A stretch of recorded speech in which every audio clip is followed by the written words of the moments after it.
Mastering inherently safer design. Safer design demands business alignment, or it's just a sideshow. When developing and implementing inherently safer design principles, what actions can we take to ensure that our efforts are closely aligned with our overall business objectives and strategic goals? To ensure that inherently safer design principles are closely aligned with overall business objectives and strategic goals, several key actions can be taken. Firstly, it is essential to integrate inherently safer design principles into the organization's overall business strategy. This can be achieved by establishing clear and measurable safety objectives that are aligned with the organization's overall business goals. For instance, the organization can set specific targets for reducing the number of safety incidents, improving process safety performance, and enhancing overall operational reliability. Secondly, it is crucial to embed inherently safer design principles into the organization's design and engineering practices. This can be achieved by developing and implementing standardized design guidelines and procedures that incorporate inherently safer design principles.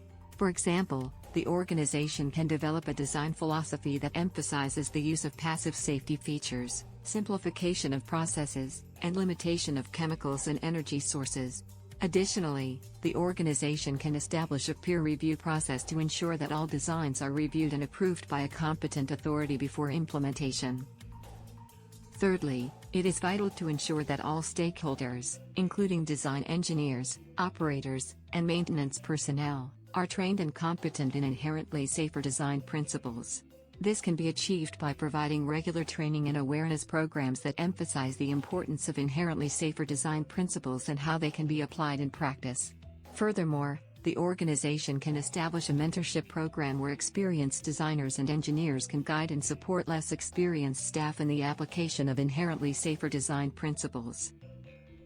Fourthly, it is essential to establish a continuous improvement process to drive the ongoing development and refinement of inherently safer design principles. This can be achieved by establishing a cross-functional team to identify and prioritize opportunities for improvement, and to develop and implement changes to design and operating practices. The team can also be responsible for tracking and measuring key performance indicators, KPIs, related to safety and operational performance, and for identifying and sharing best practices across the organization. Fifthly, it is critical to recognize and reward staff who demonstrate a commitment to inherently safer design principles. This can be achieved by establishing a recognition and reward program that acknowledges and rewards staff who have made significant contributions to the development and implementation of inherently safer design principles.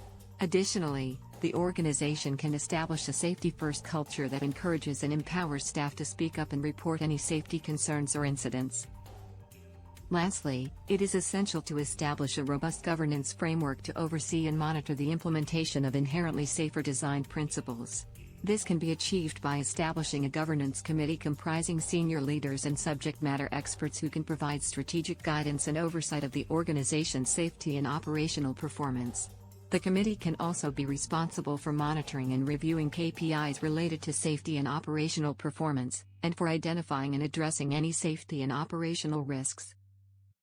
In conclusion, ensuring that inherently safer design principles are closely aligned with overall business objectives and strategic goals requires a multifaceted approach that involves integrating safety objectives into the organization's overall business strategy, embedding inherently safer design principles into design and engineering practices, training and competency development, continuous improvement, recognition and reward, and robust governance.